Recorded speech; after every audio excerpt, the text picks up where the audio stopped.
अस्सलाम वालेकुम स्टूडेंट्स, कैसे हैं आप लोग। उम्मीद करता हूँ आप सब लोग खैरियत से होंगे। आज नेक्स्ट हमारा जो टॉपिक है वो है फ़िज़िकल क्वांटिटीज़। ठीक है, ये चैप्टर का बहुत इंपॉर्टेंट टॉपिक है और वैसे भी चैप्टर का नाम भी है फ़िज़िकल क्वांटिटीज़, तो इसको हमने डिस्कस करना है आज। फ़िज़िकल क्वांटिटीज़ क्या चीज़ हैं। जिस तरह मैंने पहले भी बताया था, अभी हम क्या करते हैं फिज़िक्स के अंदर बहुत सारी क्वांटिटीज़ का इस्तेमाल करते हैं, यानी वो अनकाउंटेबल है। आगे हम जैसे आगे जाते जाएंगे तो हमारे पास बहुत ज़्यादा हम फिज़िकल क्वांटिटीज़ का इस्तेमाल करते जाएंगे। ठीक है, तो मैं फिज़िकल क्वांटिटीज़ इसको आप सिंपली ये कह सकते हैं भी फिज़िक्स के अंदर हम जितनी भी क्वांटिटीज़ इस्तेमाल करते हैं वो सारी की सारी फिज़िकल क्वांटिटीज़ कहलाती हैं। ठीक है, या फिर इसको जो एक्चुअल इसकी है, all measurable quantities are called physical quantities. यानी क्या, ऑल मेजरेबल क्वांटिटीज़ ऐसी क्वांटिटीज़ जिनको हम क्या कर सकते हैं, मेजर कर सकते हैं। ठीक है, अब देखें हमें पता है हमारे पास बहुत सारी ऐसी क्वांटिटीज़ हैं जिनको हम मेजर नहीं भी कर सकते। ठीक है, लेकिन ऐसी क्वांटिटीज़ जिनको हम मेजर करेंगे सिंपली, वो हमारे पास क्या कहलाती हैं, वो सारी की सारी फिजिकल क्वांटिटीज़ कहलाती हैं। ठीक है, अब जैसे कैसे मेजरेबल, जिनकी पैमाइश कर सकते, जिनको हम मेजर कर सकते हैं। यानी अगर हमने क्या करना है, किसी चीज़ की लेंथ को निकालें, यानी ये मेरे पास क्या है, ये दो पॉइंट्स हैं, इनके दरमियान अगर मैंने लेंथ को निकालना है, पॉइंट ए और बी, तो इसको मैं क्या कर सकता हूँ, इस लेंथ को मैं ईजिली क्या कर सकता हूँ, फाइंड आउट कर सकता हूँ, मेजर कर सकता हूँ। तो ये मेरे पास फिर लेंथ क्या होगी, एक मेजरेबल क्वांटिटी होगी, यानी उसको हम कह देंगे वो फिजिकल क्वांटिटी होगी। इस तरह अगर आपने किसी चीज़ का मैस फाइंड आउट करना है, यानी मेरे पास एक बॉल है, मैं कहता हूँ इसका आपने मुझे मैस निकाल के देना है कितना है, तो चूँकि मैस को हम अब क्या कर रहे हैं, मैस एक दरअसल हम मैथ्स को क्या करें, मेजर करते हैं, तो मैथ्स भी हमारे पास क्या कहलाती है, एक फिजिकल क्वांटिटी कहलाती है। इस तरह जितनी भी और भी बहुत सारी हम आगे पढ़ेंगे, वो सारी की सारी क्या कहलाती हैं, फिजिकल क्वांटिटी कहलाती है। अब कुछ ऐसी भी क्वांटिटीज होती हैं जिनको हम मेजर नहीं करते। जैसे अगर मैं कहता हूँ आपको, भी अगर कोई बंदा गुस्से में है, तो अगर मैं कहता हूँ आपने उसका एंगर को फाइंड आउट करना, तो एंगर हमारे पास कोई एक मेजरेबल क्वांटिटी नहीं है, वो दरअसल एक फीलिंग है। इस तरह हैप्पीनेस हो गया, सैडनेस हो गया, तो ये ऐसी कुछ चीज़ें जिनको हम मेजर नहीं कर सकते। तो ऐसी चीज़ें जिनको मेजर करेंगे वो सारी की सारी क्या कहलाती हैं, फिजिकल क्वांटिटीज कहलाती हैं। ठीक है, और दूसरा ये है भी, हम जितनी भी फिजिकल क्वांटिटीज़ को पढ़ेंगे देखेंगे, उन तमाम के अंदर दो चीज़ें कॉमन होती हैं। यानी जितनी भी फिजिकल क्वांटिटीज़ हैं उनमें क्या होती हैं, दो चीज़ें, दो करेक्टरिस्टिक्स कॉमन होती हैं। एक जो पहली करेक्टरिस्टिक्स है वो तो होती है उसकी मैग्नीट्यूड, और सेकेंड वन हमारे पास है उसका यूनिट। यानी जितनी भी हम फिजिकल क्वांटिटीज़ को देखेंगे उन तमाम में ये दो करेक्टरिस्टिक्स क्या होती हैं हमारे पास, कॉमन होते हैं। एक मैग्नीट्यूड और दूसरा उसका साथ में अप्रोप्रिएट यूनिट। अब मैग्नीट्यूड क्या होती है, मैग्नीट्यूड दरअसल हमारे पास होती है न्यूमेरिकल वैल्यू। न्यूमेरिकल वैल्यू को हम क्या कहते हैं, मैग्नीट्यूड, या फिर हम इसे कह सकते हैं अमाउंट। अमाउंट भी आप इसे कह सकते हैं। भी अमाउंट क्या चीज़ है, अमाउंट मतलब कितनी मिकदार है उस चीज़ की, वो भी हमारे पास क्या कहलाती है, मैग्नीट्यूड कहलाती है। या फिर इसे हम कहते हैं, मैग्नीट्यूड को हम कहते हैं हाउ मच, यानी कि इसको हम जनरल मीनिंग में लें तो मैग्नीट्यूड हम कहेंगे हाउ मच, यानी कितना। ये हमारे पास क्या कहलाते हैं, मैग्नीट्यूड। और जो यूनिट होता है वो उसको हम आगे भी देखेंगे, या फिर इसे कह सकते हैं standard measure of a quantity. यानी हम क्या करते हैं, हर एक क्वांटिटी को एक प्रॉपर यूनिट के अंदर या एक स्टैंडर्ड हमने सेट किया होता है, जिसके अंदर ही हमने उस चीज़ को मेजर करना होता है, वो हमारे पास क्या कहलाता है, उसका यूनिट कहलाता है। ठीक है, यहाँ पर इसको हम यहाँ पे लिख लेते हैं, इस यूनिट हमारे पास क्या कहलाता है, स्टैंडर्ड मेजर। यानी एक स्टैंडर्ड के हिसाब से जो हम उसकी पैमाइश करते हैं वो हमारे पास उसका क्या कहलाता है, यूनिट कहलाता है। तो ये दो करेक्टरिस्टिक कॉमन हो गया, एक मैग्नीट्यूड और दूसरा हमारे पास क्या होता है, यूनिट। यानी हर एक फिजिकल क्वांटिटी का मैग्नीट्यूड भी होगी और सेकेंड में उसमें हमारे पास क्या होता है, उसका यूनिट भी होता है। अब कैसे, इस तरह मैं क्या कहता हूँ, मैं बाज़ार गया हूँ, मैंने एक शॉप से, मैं शॉप पे चला गया, मैं शॉपकीपर को कहता हूँ मुझे आप क्या दे दें, मुझे चीनी दे दें। ठीक है, यानी शुगर मुझे चाहिए, तो मैं उसे कहता हूँ मुझे 5 किलोग्राम शुगर दे दें। तो यानी अगर मैं उसे क्या देता हूँ 5 किलोग्राम, तो यहाँ पे ये जो 5 है, ये देखें ये क्या चीज़ है, ये उसकी न्यूमेरिकल वैल्यू है, और साथ में किलोग्राम क्या है, उसका यूनिट है।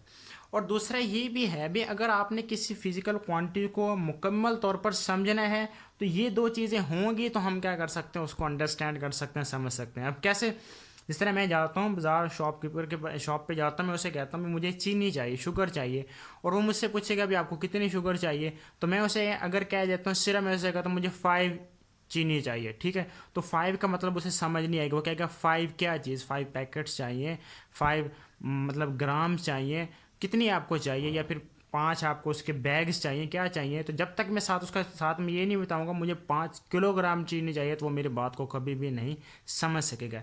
इस तरह अगर मैं सिर्फ उसे जाकर कहता हूँ मुझे किलोग्राम चाहिए, मैं उसे कहता हूँ मुझे किलोग्राम चीनी चाहिए, वो तब भी नहीं समझ सकेगा। वो पूछेगा भी आपको किलोग्राम, कितने किलोग्राम चाहिए, 1 किलोग्राम चाहिए, 2 kg चाहिए, 4 kg, 10 kg, वट एवर कितना चाहिए, वो मुझे लाजमी तौर पर उसको बताना पड़ेगा भी ये मुकम्मल तौर पर। जब मैं मैग्नीट्यूड के साथ यूनिट नहीं बताऊंगा तो वो मेरी बात को नहीं समझ सकेगा, ठीक है। इसी तरह हम क्या करते हैं, भी एक स्टूडेंट है तो वो क्या करता है, एक किसी चीज़ की एक दूसरे स्टूडेंट के वो लेंथ को फाइंड आउट करती है। मैं क्या करता हूँ, मैंने इसी पेज की एक इस पेन की या वट एवर, मैं इन्हीं की दो की क्या करता हूँ, लेंथ को फाइंड आउट करता हूँ।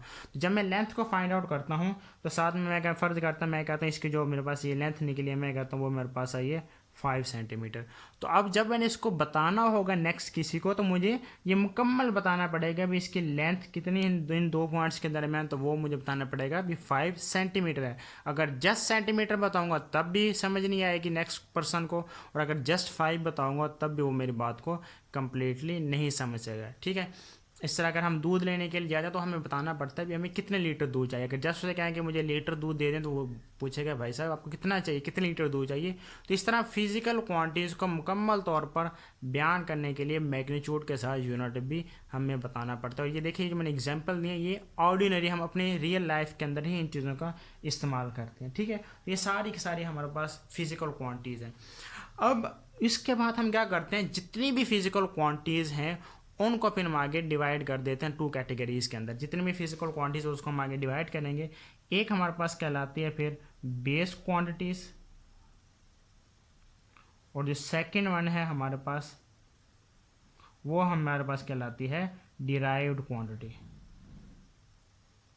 जितनी भी फिजिकल क्वांटिटीज हैं उनको हम इन 2 कैटेगरीज के अंदर डिवाइड कर देते हैं। एक हमारे पास क्या कहलाती है बेस क्वांटिटी, और सेकंड हमारे पास क्या कहलाती है डिराइव्ड क्वांटिटी।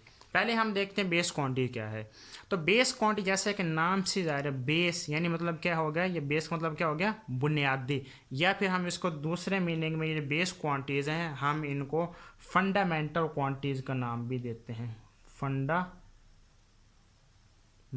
क्वांटिटीज़ यानी फंडामेंटल मतलब जो बुनियादी क्वांटिटीज़ हमारे पास कहलाती हैं उन्हें हम नाम देते हैं बेस क्वांटिटी। यानी फिजिक्स के अंदर हमारे पास कुछ बेस क्वांटिटीज है और फिर कुछ हमारे पास क्या है डिराइव्ड क्वांटिटीज। तो मोस्टली हमारे पास जो क्या है फिजिक्स के अंदर जो बेसिक या जो फंडामेंटल हमारे पास क्वांटिटीज हैं, जो बेस क्वांटिटीज है वो हमारे पास जस्ट क्या है 7 हमारे पास क्या होती हैं बेस क्वांटिटीज होती। देयर आर 7 फंडामेंटल और base quantities in physics.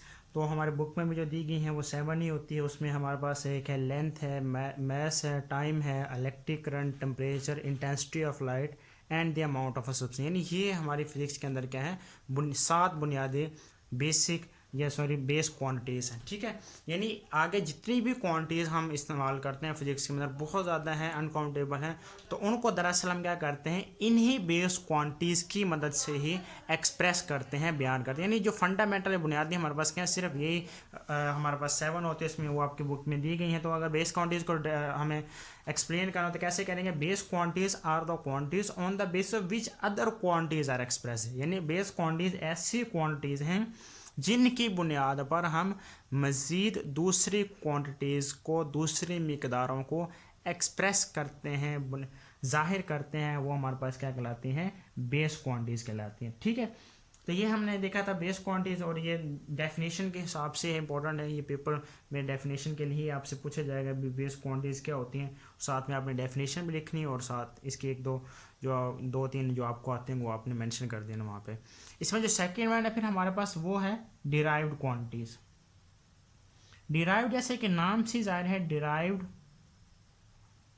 Quantities, यानी डिराइव्ड का मतलब क्या है ऐसी क्वांटिटी जिनको हम क्या करते हैं अखज़ करते हैं, यानी एक क्वांटिटीज़ को इस्तेमाल करते हुए फिर दूसरी क्वांटिटीज़ को बनाया जाता है। यानी डिराइव्ड क्वांटिटी जैसे कि नाम से रहे जिनको हम अखज़ किया गया, माखूज़ किया गया है किन से बेस क्वांटिटीज़ से। The quantities that are express in terms of base quantities, यानी ऐसी क्वांटिटीज़ जिनको बेस क्वांटिटीज़ की मदद से एक्सप्रेस किया जाता है, जाहिर किया जाता है, वो हमारे पास क्या कहलाती हैं सारी की सारी डिराइव्ड क्वांटिटीज़ कहलाती हैं, ठीक है ना। और इसमें होता क्या है, इसमें जैसे हम क्या कहते हैं, कैसे अखज़ किया गया, जिस तरह मैं कहता हूँ हमारे पास क्या होता है, एरिया होता है किसी भी चीज़ का। अगर हमने एक रेक्टेंगल का एरिया फाइंड आउट करना है तो वो हमारे पास क्या होता है, लेंथ मल्टीप्लाई बाई विड्थ, यानी आप उसको लेंथ मल्टीप्लाई बाई लेंथ भी कर सकते हैं। अगर आपने स्क्वायर है तो उसका अगर फाइंड आउट करना है तो वो क्या होता है, लेंथ मल्टीप्लाई बाई लेंथ, उसका हमारे पास एरिया का फार्मूला होता है। तो यहाँ पे देखें ये जो लेंथ है ये भी हमारे पास क्या है, बेस क्वांटिटी है, और ये भी लेंथ क्या है, ये हमारे पास क्या है, बेस क्वांटिटी। तो जब मल्टीप्लाई करेंगे तो क्या हो जाता है, लेंथ का स्क्वायर। तो ये जो एरिया है फिर इस हवाले से ये क्या हो गया, एक डिराइव्ड क्वांटिटी। कैसे, यानी हमने दो बेस क्वांटिटीज को आपस में एक दूसरे के साथ मल्टीप्लाई किया, जिसके नतीजे में हमारे पास क्या आ गया, एक नई क्वांटिटी एरिया आ गया। और ये एरिया क्या चीज़ है, ये एक डिराइव्ड क्वांटिटीज है।